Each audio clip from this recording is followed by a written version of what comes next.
We are going to switch now to the subject of these so-called negotiations that have been tediously dominating the news for several days, in fact, for weeks now, but we're in a particularly frenzied period of coverage of these, again, so-called negotiations. Before I launch into it's going to be a bit of a tirade today, folks, because frankly, my patience has run out for this kabuki theater. I would just ask before I begin diving into the subject, please like this live stream if you haven't already done that.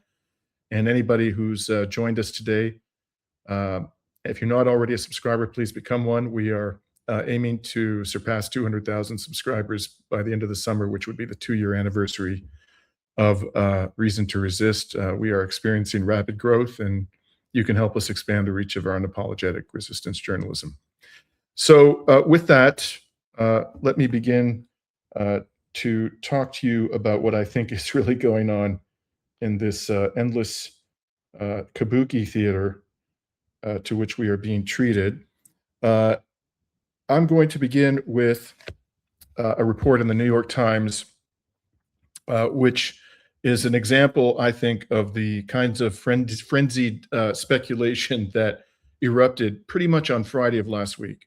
There was a bit of an intensifying coverage of the negotiations, but then things got really crazy when Western corporate media outlets reported that both a Pakistani and a Qatari delegation had been dispatched to Iran under the looming threat of resumed war after weeks of diplomacy failed to produce an agreement. Now, it just so happened that on Friday, I had previously been invited to do another interview on the Mario Nafal show. Mario and I, by the way, don't agree on too much, which may be why he asked his colleague to interview me this time. She's, I believe her name is Aziz. It was the first time I'd spoken to her, and she's Iranian American. And I'm just going to play for you an excerpt from that discussion to set the tone for my comments today. This week, starting from the day that Trump came back from Beijing, he said, nuclear is important for me, but it's really not that big of a deal. It's more psychological. It's more of a public relations thing to have the nuclear dust, for example. So where do you sit in this? Where do you see this going right now? Well, I don't believe for one second there's a peace deal. I don't think ain't one going to be signed anytime soon. Unless and until I hear official confirmation from people who are going on the record in both the US government and the Iranian government, I won't believe it. I won't believe it. There's never been any hard, credible evidence that the United States government is willing to make any significant concessions to Iran. None. Not on sanctions, not on the freezing of assets, not on the Strait of Hormuz, not on non-aggression, not on the nuclear file, not an iota of evidence. They are miles apart. There's no overlap between their positions. Now, to be clear, there has been a mountain of speculation in the media that Trump is prepared to make concessions to Iran. There have been countless reports along those lines in propaganda outlets like Axios that are based almost invariably on unnamed sources, usually US officials, and they don't give you any further insight into that. Not only do they not tell you their names or titles, they don't even tell you what they mean by a US official or what department of the government they're from, nothing like that. Usually it's one or two. More often it's two, because one would be less credible than two. But without any hard information about who these people are, there's really, and the fact that these media outlets tend to publish uncritically claims that advance the agenda of the Trump regime, there's really no reason to attach any credibility whatsoever to these reports about the progress of negotiations. I have never seen, as I said in that excerpt I just showed you, a single on-the-record statement from a Trump official, whether it's Narco Rubio or Trump himself or Witkoff, the real estate shyster, that the United States government is willing to make a single, I repeat, a single concession to Iran, like a concession that Iran can produce enriched uranium, which it has a right to do for peaceful purposes under international law, or that it will get reparations, which it has a right to under international law, or that it can retain control over the Strait of Hormuz, or that it can continue to develop its ballistic missile program, which it has a right to under international law. Not a single time. And if anybody out there knows of an on-the-record statement by someone authorized to speak on behalf of the U.S. government stating a willingness to make a concrete concession to Iran, please do bring it to my attention. Now, on the contrary, all of the Trump regime's public statements have been maximalist. So publicly, it has demanded a complete end to Iran's nuclear program. It has said Iran can't even enrich uranium for peaceful purposes. It has even made noises about Iran having to take apart its nuclear energy generating facilities. And this from two countries, the United States and Israel, that have nuclear weapons. Not only do they have a peaceful civilian energy, nuclear energy, but they have nuclear weapons. And the United States is the only country to have ever used them in human history. And Israel is not a member of the Nuclear Non-Proliferation Treaty. It's the only state in West Asia that's not a member of that extraordinarily important treaty impeding the proliferation of nuclear weapons. And so they're telling Iran again and again that Iran has to dismantle its nuclear program and cannot enrich uranium for any purposes to any degree.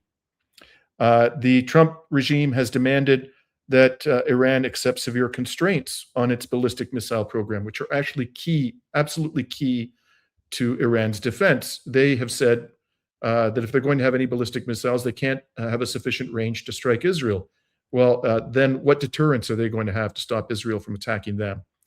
No Trump official has ever stated on the record that the Trump regime is willing to lift sanctions on Iran, or unfreeze Iranian assets, or pay reparations to Iran, or allow Iran to exercise any degree of control of the Strait of Hormuz, to charge any fees for passage through the Strait of Hormuz. And so despite the total lack of credible evidence that Trump is prepared to make even just one concession to Iran, the news that the Qatari and Pakistani delegations were in Iran ignited a frenzy of speculation that a deal was imminent. And by the way, as I'm sure all of you know, the regimes in Pakistan and Qatar are basically vassals of Washington.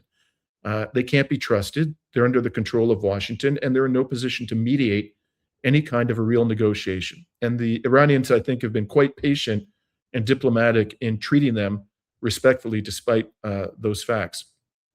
So I'm going to just show you a couple of examples of the frenzy of speculation that erupted when the news broke that Pakistani and Qatari delegations were in Iran. There is this piece here from something called Raz News. Breaking news, U.S. and Iran to announce historic peace deal within 24 hours. That was 48 hours ago, by the way, that this thing was published. According to the Washington Times, the United States and Iran are expected to officially announce a peace agreement by Sunday afternoon. The deal aims to end all ongoing conflicts on every front. The draft of the agreement was finalized in the early hours of Saturday.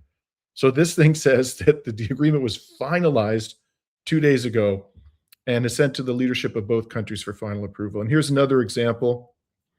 This one from somebody named whose handle is DeFighter. Breaking reports claim Iran's Supreme Leader Mojtaba Khamenei could make an urgent announcement today at 11:30 a.m. This was published yesterday morning. So he meant 11:30 a.m. or she meant 11:30 a.m. on Sunday. Speculation is growing around a possible U.S.-Iran understanding, though no official confirmation has been given yet. Markets are watching closely for any signs of a deal. Now, these are just two examples. I said I could show you thousands of examples of social media posts and articles in the corporate media, and a fair bit of similar commentary, even in some alternative media outlets, lending credence to the idea that the United States and Iran had either struck a deal or were on the verge of announcing a deal, and they were just, putting the final touches and waiting for some rubber stamp from the leadership. And of course, none of that has panned out. On the contrary, and as you will see in a few moments, Iran's government denies that a peace deal is imminent. Now, before we talk about where we currently stand in the negotiations, let's look at what this deal was supposed to be. This is a post from Dropsite News. I believe this was Saturday morning, and they've been doing really excellent reporting on the war, just events generally in West Asia. Breaking: Iran has submitted a new proposal through regional mediators to end the U.S. war, according to a senior Iranian official who spoke to Dropsite News. And the proposal splits negotiations into two tracks. Track one: end the war first. Iran wants a formal declaration ending the war, and end to the U.S. naval blockade on Iranian ports, and the release of frozen Iranian assets before broader nuclear negotiations begin. We're talking here about billions of dollars. The numbers I've seen is in the range of 12 billion. In exchange, Iran would provisionally reopen the Strait of Hormuz, waive transit fees temporarily, and allow maritime traffic to resume while a new governance regime for Hormuz is finalized. That clearly implies that Iran will reinstitute a regime, a regulatory regime over the Strait of Hormuz, which will require the payment of fees from at least some of the vessels passing through the strait in the weeks ahead. So this is not Iran saying we're giving up our claim to control the Strait of Hormuz and our right to demand fees for passage. Iran is also demanding, according to Dropsite News, a compensation mechanism funded by the U.S. and other countries involved in attacks on Iran. So this is not just looking at U.S. pockets, but obviously also the United Arab Emirates, Bahrain, Qatar itself, Kuwait, all of which, and Saudi, all of which allowed their airspace to be used and military bases on their soil to be used to pursue this criminal war of aggression against Iran. Track two, so that's the first track. Then they will get to the nuclear negotiations, and only then. So Iran first would recover its money, the unfrozen assets. And of course, once it has that, there's probably no way for that money to be given back. So even if the nuclear negotiations fail, Iran would have the benefit of that money. And under track two, Iran says it would suspend enrichment above 3.6% for 10 years. The Obama-era nuclear deal required Iran to limit it to about 3.6% for, as I recall, 12 years. So this is basically the same as the Obama-era nuclear deal. And that is enough enrichment for civilian nuclear energy generating facilities. Iran also said that it would commit in the second phase to dilute uranium enriched above 20% under supervision inside Iran, and commit not to develop a nuclear weapon, which of course it did decades ago. And in return for that, Iran would expect recognition of its right to enrich uranium, limited enrichment rights preserved under a future agreement, and full sanctions relief.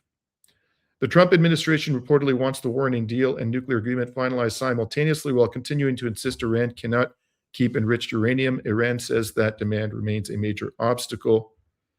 Iranian officials also warned Tehran is preparing for escalation if attacks resume.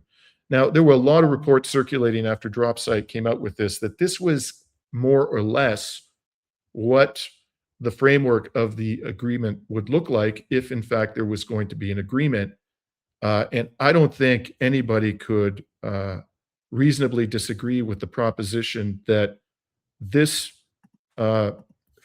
agreement would constitute a crushing defeat for the United States, because it would not only deprive the United States of every one of its objectives, its stated objectives, which, take away Iran's enriched uranium and its ability to enrich uranium, put an end to its ballistic missile program. There's nothing in here about Iran having restrictions on its ballistic missile program. The current Islamic Republic would remain in place. There's nothing in here about ending Iranian support for resistance groups in West Asia. Not only would it deprive the US and Israel of their stated objectives, but in addition, it would put Iran in a much better position than it was in before the war began. So it would be an absolutely crushing defeat for the United States if it were to put its if Trump were to put his John Hancock on this agreement. Now, as I said, hard to imagine that somebody who has never ever done anything other than demand a complete capitulation from Iran, and has never stated officially, either himself directly or somebody authorized to speak on the U.S. government's behalf, that he's willing to make any concessions to Iran, that he would sign this deal. That is basically the basis of my extreme skepticism that Iran and the United States would enter into a deal along those terms. Now, I want to stress that I think that is a very reasonable deal. I think Iran is entitled to all those things and more.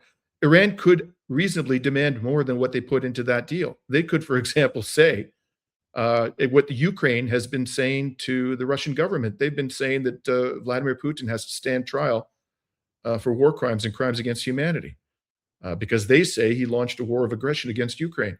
Well, there's no question that what Trump and Netanyahu did was a criminal war of aggression against Iran. They could say they have to stand trial, not just for the crimes they committed against the Iranian people, but the crimes they're committing now against the Lebanese people and the Palestinian people, and the crimes they committed against Yemen and Syria, and on and on and on.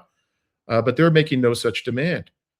They could demand that quite reasonably, and this would just be a demand that Israel comply with international law, that Israel withdraw all of its military forces from occupied Palestinian territories.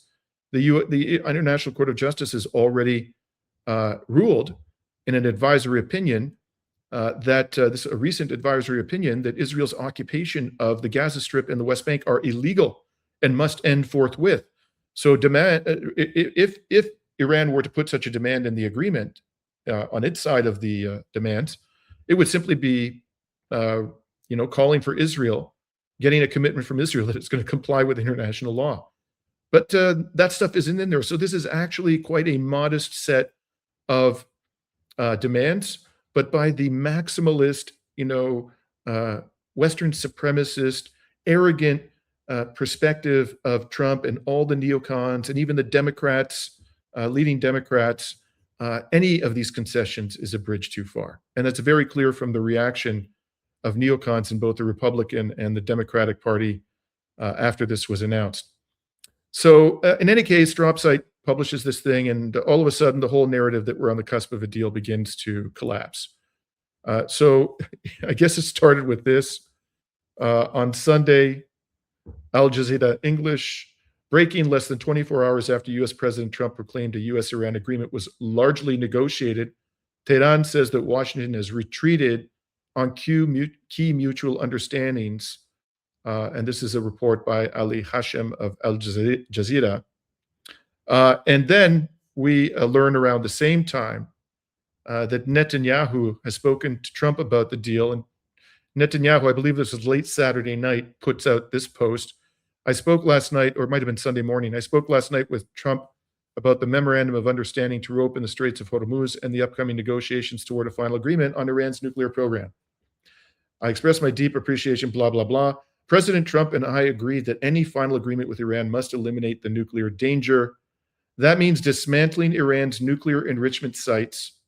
So he's saying no enrichment, clearly, and they can't have the capacity to enrich to any degree, even for a civilian nuclear energy program, and removing its enriched nuclear material from its territory, which the supreme leader of Iran a few days ago ruled out categorically. He said that enriched uranium, we may be willing to dilute it, but it's not leaving our territory. So these are non-starters for Iran. And then he said, President Trump also reaffirmed Israel's right to defend itself against threats on every front, including Lebanon. Well, it has been the consistent demand of the Islamic Republic, and that was part of this framework agreement, that all the areas of conflict must be subject to a ceasefire for the 60-day negotiation period. And the Iranian government has made it unambiguously clear that they are not going to abandon the Lebanese resistance, and the ceasefire must extend to Lebanon. So again, here you have Netanyahu. This in and of itself is a deal breaker for Iran. If they reserve for themselves the right to continue their savagery in Lebanon, where they're mass murdering not just entire families, journalists, but also something like 9 or 10 medical workers, emergency workers, just within the last 24 to 48 hours. Iran is not going to allow this to continue. There will be no deal. It's out of the question. So Trump and Netanyahu, undoubtedly, Trump knew that Netanyahu was going to make this statement. It's unimaginable that he did this without consulting Trump. And so they have just basically stuck a dagger in the heart of this negotiation by putting out this statement. Now, you would think that at that point, the speculation, the frenzy would stop, but no, and recall now, we are getting into the end of the weekend, and the oil markets and the stock markets are going to be opening up on Monday morning. So Trump dispatches little narco Rubio to make a statement. We are working on having an open Strait of Hormuz without tolls, says U.S. Secretary of State Marco Rubio. He added that an announcement was possible later on Sunday on a deal with Iran that could formally end the war in West Asia. So he kept hope alive with that statement. And I'm going to show you another article. It wasn't just Narco Rubio who was dispatched to perpetuate the myth that they're on the cusp of an agreement. An unnamed, ever present, ever available, unnamed U.S. official goes off to the New York Times and says that there is an agreement in principle to reopen the Strait of Hormuz.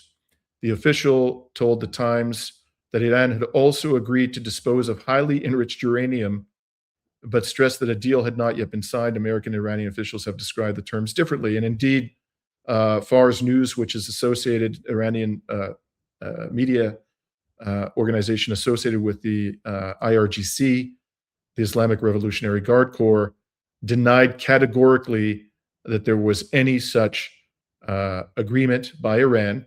And in fact, it said that the framework agreement didn't have any commitments at all, not even commitments regarding the level of enrichment relating to Iran's nuclear program. So if the entire charade that we have witnessed over the past 3 to 4 days was intended to manipulate the stock market and the oil markets, it has been quite effective in that regard. So let me show you a post that the Donald put out on Truth Social. Within the past 24 hours, the Dow Jones Industrial Average just hit another all-time high. The global economy may well have already entered a global recession. It is on the cusp of a catastrophe, possibly the biggest economic global catastrophe of our lifetimes. And this thing is hitting one all-time high after another, in large part because of Donald Trump's peace kabuki theater.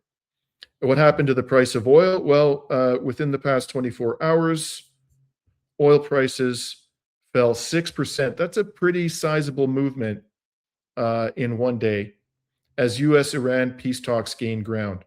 And this is from Price of Oil, the website Price of Oil. Oil prices were sharply lower on Monday following comments by President Donald Trump that diplomatic negotiations with Iran are advancing. Brent crude for July delivery fell 5.9% to trade at $97.44 per barrel US dollars in Monday's early morning session, slipping below the $100 per barrel mark for the first time in nearly 3 weeks, while the corresponding WTI contract fell by a similar margin. So in my view, and I cannot stress this enough, I believe what Trump is doing here, and I think this has become rather clear, because every time the price of oil gets significantly above $100, especially when it starts to approach or exceed the threshold of $110 US per barrel, this is for Brent crude futures, all of a sudden you see a massive intensification in the speculation around a peace deal, just as we saw over the last few weekends. And invariably, the oil traders oblige the Trump administration to bring down the price of oil. So there's been a lot of talk in the alternative media about Trump's being trapped. And the consensus appears to be, the widely held view, both in the alternative and the corporate media, appears to be that the trap in which Trump finds himself is that he wants to exit this unpopular war, bring it to an end, but he doesn't want to appear to have been defeated. I think the trap is different. I think Trump's objective remains the same, and it's not regime change. Certainly has nothing to do or little to do with nuclear weapons. It's all about destroying Iran. That's his goal. He wants to destroy Iran. The trap he finds himself in is that he cannot destroy Iran without destroying the global economy. That's the trap. He remains committed to the destruction of Iran. I believe certainly Netanyahu and the entire Israeli political elite remain committed to the destruction of Iran. And by the way, if you read the Israeli press, they're pretty much saying that. There was an article, for example, a few days ago in which a senior Israeli official said, this is going to be a long war against Iran, and there are a number of rounds of fighting to come, and we need to condition the Israeli population for this inevitability. So they're not even concealing what their real intentions are. And so the question for Trump is, how do I destroy Iran without destroying the global economy? And the answer, he hopes and prays, is the blockade on Iranian ports. This is his Hail Mary. He is hoping that over time, the economic pain for Iran will become so severe that it will capitulate, and or its government will be overthrown by a population that has been plunged into a humanitarian catastrophe. And the problem he has, of course, is that the longer there's severe restrictions on the flow of oil, gas, other commodities through the Strait of Hormuz, the more pain is experienced by the global economy, and particularly the United States economy. So he's buying himself time by talking down the price of oil. That's the game here. He needs more time. So what does he do? Whenever it gets a little bit too high, he puts on the peace kabuki theater. All of these propagandists in the corporate media oblige him. A lot of gullible people on social media, fall for it. And lo and behold, the price of oil comes down and the stock market soars to a new high. That's something else he's trying to achieve, obviously, with his manipulative and deceiving rhetoric about a peace deal. So I believe that eventually Donald Trump will sign some kind of a deal, which is an unequivocal defeat for the United States. If it's not Donald Trump who does it, it'll have to be his successor. Eventually, either Trump or his successor, and he may not make it to the end of his term for any number of reasons, will have to pay the piper. But the thing is, I don't believe that the pain that is currently being inflicted on the global economy, and particularly the US economy, is severe enough to force Donald Trump to swallow this very, very bitter pill. He's going to fight like hell to avoid having to swallow this pill, and will do everything he can to bring about Iran's destruction without wrecking the global economy. And there's going to come a point in time, if we continue down this road, where he's going to have to make a choice. And the choice, it'll become evident to him that the blockade is not bringing about Iran's capitulation or the overthrow of his government. The pain level being experienced by the global economy, the US economy in particular, will be extraordinarily high. And at that point, he's either going to have to pay the piper, or he's going to have to return to a hot war, which is far riskier than his current strategy. So that, I think, is the trap in which he finds himself.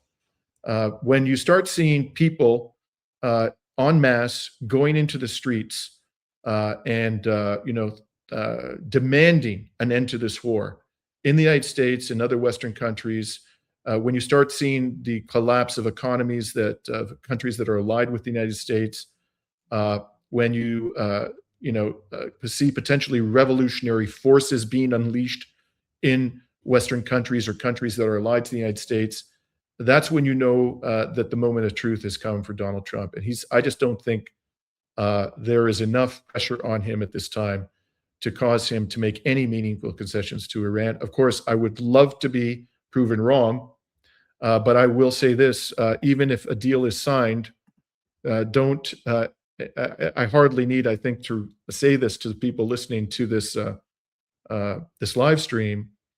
But don't assume that any deal that Donald Trump signs is going to be respected. I would imagine that if he does sign a deal, both he and Netanyahu are going to violate that deal 6 ways from Sunday.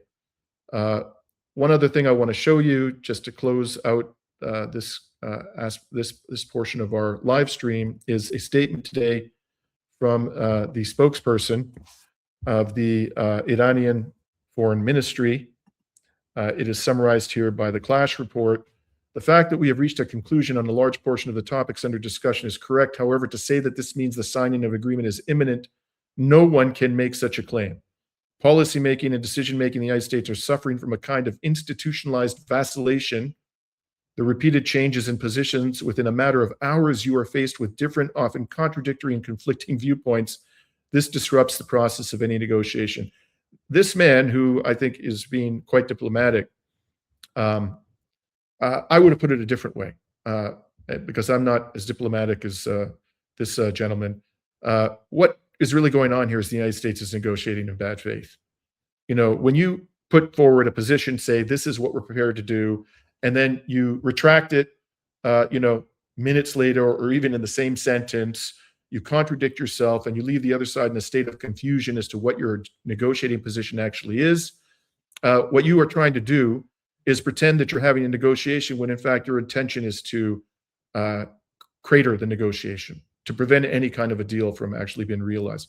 Trump has a very strong motive to do just that, not just because he wants to keep the price of oil low and stock market values high, but he also wants to convince American voters that he's trying really damn hard. He's given it the old college try to bring this war to an end because the war is so damned unpopular.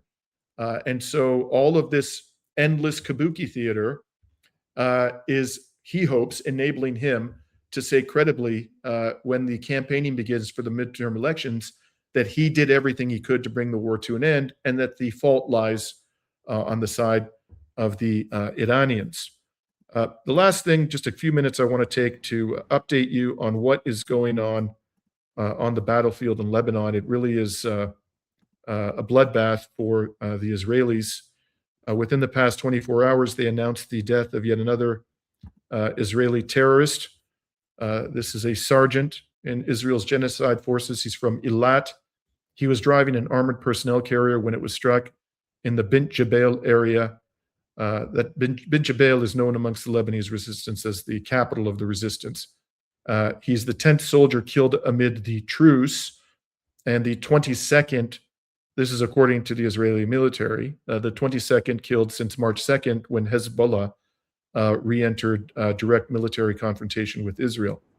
There also has been a military contractor whom the Israelis describe as a civilian, but he was in South Lebanon for the purpose of destroying civilian infrastructure. He's not only a military contractor, he's also a war criminal. He too was killed, so the number is actually 23. Who knows what the actual number is? The wounded are obviously going to be far higher than that, probably in the hundreds at this stage. And again, this is just the last 2.5 months or so. There was an interesting report, I'm not going to, in the interest of time, pull it up here, in the Israeli media this week, in which a senior official of the Israeli military said that they expect to have soon 80 to 90,000 draft dodgers. 80 to 90,000 draft dodgers. And there was another report yesterday of an American Israeli who served in Gaza, returned to Florida, and committed suicide. So the fact of the matter is that the Israeli military is having its ass handed to it in South Lebanon. Every day there are multiple videos being put out by the Lebanese resistance of military material being destroyed, tanks, armored personnel carriers, logistics vehicles, radar equipment. They've taken out, by some estimates, 25%. This is just since March 2nd, the Lebanese resistance has taken out up to 25% of the Iron Dome launchers in Israel's inventory of Iron Dome batteries.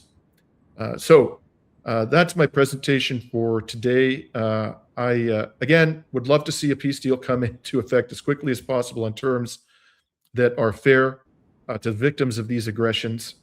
Perhaps at the end of the day, that's what's going to unfold, but I would be utterly shocked if we see anything like that, a real deal that Iran will approve, deem fair, and that will be respected by Netanyahu and Trump, I don't think we're likely to see that until the situation in the global economy deteriorates considerably.